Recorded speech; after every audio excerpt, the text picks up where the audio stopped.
جی مفتی صاحب، اس میں ایک سوال یہ پیدا ہوتا ہے کہ کافی حضرات جو ہیں جو تصوف سے ریلیٹڈ ہیں، ان کی طرف سے یہ چیز بھی سامنے آتی ہے. جیسے میں نے یہ جو جملہ جو آپ کو تحریر فرمایا تھا، تو یہ جس طرح مجھے سوال آیا، تو اسی طرح یہاں کافی حضرات جو تصوف سے ریلیٹڈ ہیں وہ یہ سمجھتے ہیں کہ اپنے شیخ سے جو بھی مشورہ وہ کریں اور وہ جو بھی بات کہہ دیں اس کو وہ پتھر پہ لکیر سمجھ کے اس کو فالو کرتے ہیں.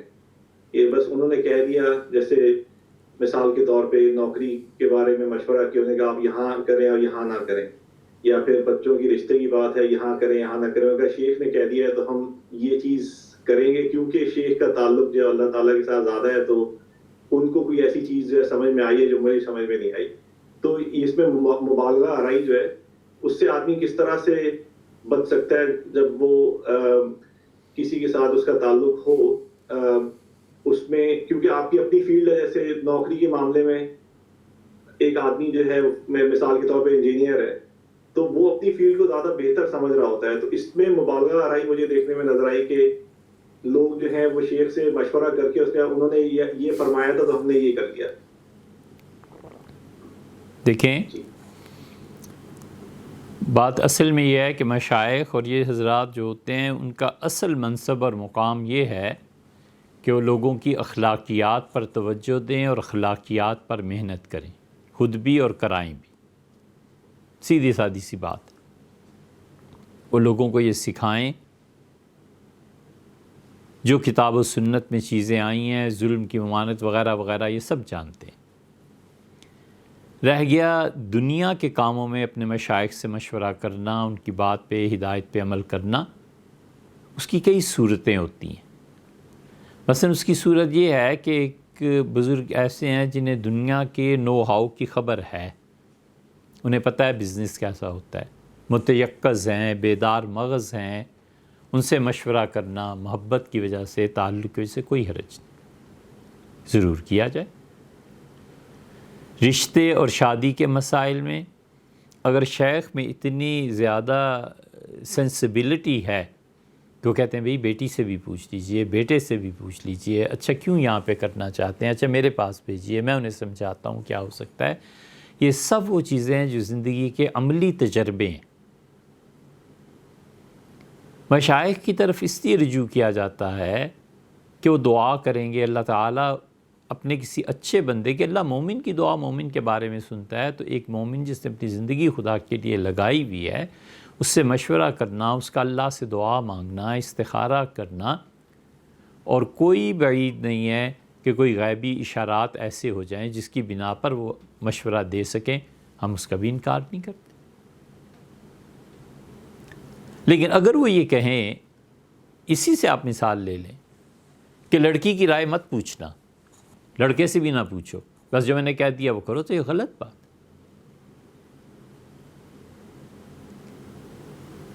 لڑکا کہتا ہے مجھے لڑکی سے مناسبت نہیں ہے، وہ کہتا ہے اس کی شکل و صورت دیکھیں مجھے نہیں اچھی لگتی.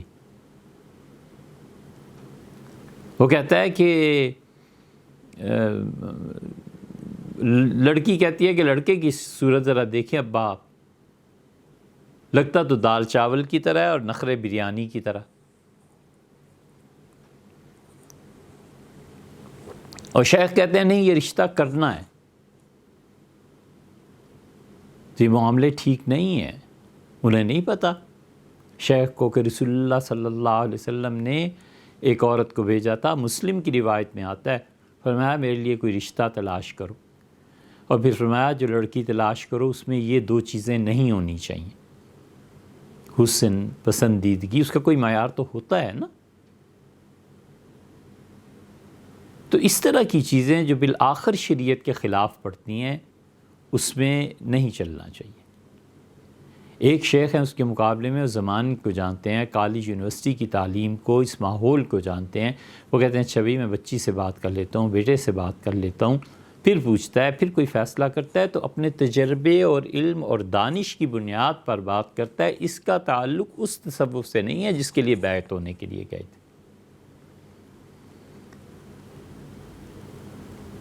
وہ دنیا کی مختلف چیزوں کو جانتے ہیں. ایک آدمی کہتا ہے حضرت 2 جگہ یہاں بھی اپلائی کیا ہے, یہاں بھی, آپ میرے لیے دعا کریں. بالکل ٹھیک کہتا ہے, کوئی حرج نہیں. صحابہ رضی اللہ عنہ نہیں رسول اللہ صلی اللہ علیہ وسلم درخواست کرتے تھے دعاؤں کی, اور امت میں ہوتا چلا آیا. اللہ کے نیک اور صالح بندوں سے دعا کروانا اپنے لیے, یہ تو خود کتاب و سنت سے ثابت ہیں چیزیں, اس میں کوئی حرج نہیں. اللہ تعالیٰ نے خود نہیں فرمایا کہ آپ ان کے مال سے صدقہ لیں, اور آپ کا صدقات کو مالی معاملات میں پیسوں کو وصول کرنا ان کو پاک کرے گا اور ان کا تزکیہ ہوگا. اور جب آپ ان سے پیسہ لیں تو پھر آپ ان کے لیے دعا بھی مانگیں. آپ کی دعائیں انہیں بہت سکون دیتی ہیں. آپ ہم سب دیکھتے ہیں, شیخ کہتے ہیں میں نے آپ کے لیے دعا مانگی تھی, آپ کے لیے ہمیشہ دعا کرتا ہوں. ایک جملہ کتنا سکون دیتا ہے کہ میں ان کو دعاؤں میں یاد رہتا ہوں. کوئی حرج نہیں. لیکن اوور آل یہ سب چیزیں سنت کے مطابق, شریعت کے مطابق ہو گئی نا. وہ جبر کا نظام کہ ضرور طلاق بھی, کیوں طلاق دے دیں حضرت؟ سیدنا عمر رضی اللہ عنہ کا مسئلہ لے آتے ہیں کہ سیدنا عمر رضی اللہ عنہ اپنی بہو کو طلاق دلوا دی تھی. کئی مرتبہ لوگ اسی پہ کہتے ہیں. ہم نے کہا جس دن باپ سیدنا عمر رضی اللہ عنہ جیسا ہوا نا, اس دن شوق سے طلاق دے دینا, باقی ابھی تو صبر کرو, ابھی تو حالات کو دیکھو کہ کیا ہو رہے. یہ شریعت کا غلط استعمال ہے. اسی کو ہم کہتے ہیں کہ کتاب و سنت اور شریعہ اصل ہے, سب لوگ اس کے تابع.